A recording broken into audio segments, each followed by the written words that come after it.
देखो समझो बात को, खाना एक्स्ट्रा बन गया, आपको उसे फेंकना पड़ रहा है, तो आप उसे कैसे फेंकोगे? जब आप उसे बाहर फेंकोगे तो उसे जानवर वगैरह ही खाएंगे। लेकिन लोग क्या करते हैं कि जैसे खाने की चीज को भी बाहर फेंकेंगे तो उसे ना बाकी के कचरे के साथ मिला करके उसे फेंक देंगे। उस कचरे में वो कुछ भी भर सकते हैं। अब यार उसे खाएगा तो एक जानवर ही, उस खाने की चीज के साथ में वो जानवर उस कचरे में भी बाकी चीजों को भी खा सकता है। उसे तो इतना ज्ञान होता नहीं है, उसे तो बस अपनी भूख मिटाने के लिए जैसे मुश्किल से ही तो कुछ मिलता है तो उसे जैसे ही मिलता है वो उस पर टूट पड़ता है। तो जो मैं कह रहा हूँ ना, इसे एक रिक्वेस्ट समझना कि जैसे अगर कभी आप खाने की चीज फेंको ना तो उसको एकदम अलग कर लो, बाकी कचरे के साथ मिक्स मत करो। उसे हो सके तो उसे किसी पेपर में भर के उसे वहां पे डाल दो। पॉलिथीन में अगर भर के फेंकोगे आप तो वो उसे खाएगा जानवर, और पॉलिथीन भी उसको नुकसान देगी। और अगर कोई ऐसी चीज है कि मान लो जैसे ना आप पेपर में भर के नहीं ले जा सकते हो, पॉलिथीन में भर करके वहां ले जाओ, वहां ले जाकर पॉलिथीन से बाहर निकाल के उसे वहां पर रख दो, अलग थोड़ा सा डाल दो, तो जो है ना ये चीज उनको बहुत परेशानी से बचा सकती है। देखो इन समझो, आपकी इंसानों को कभी स्टोन्स वगैरह पथरी हो जाती तो वो कितनी तकलीफदायक होती है, ऐसे जानवरों को भी स्टोन्स हो सकते हैं, तरह तरह की प्रॉब्लम हो जाती है। थोड़ा सा मुश्किल है, लेकिन आप इस तरह से भी इनके ना एक तरह से मदद ही करते हैं।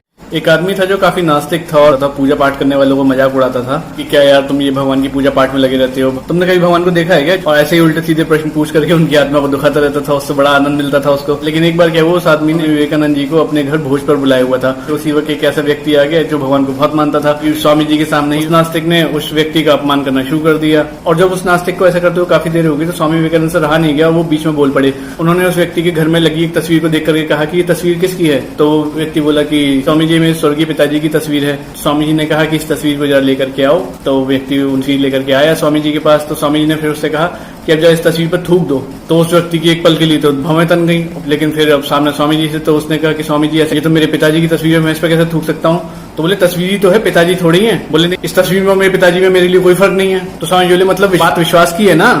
तो उनके इतना कहते ही उस नास्तिक को अपनी गलती का एहसास हुआ और मन में पश्चाताप महसूस करने लगा। ऐसी लगी कहानी, कमेंट करके बताइएगा। पहले के जमाने में राजा महाराजा युद्ध जीतने के लिए तरह तरह की रणनीतियों और चालों का इस्तेमाल करते थे, और जिस राजा की सेना में अच्छे रणनीतिकार और चतुर मंत्री, सलाहकार या सेनापति होते थे वो अपनी छोटी सेनाओं से भी बड़े बड़े युद्ध जीत लिया करते थे और अपनी रक्षा करते थे।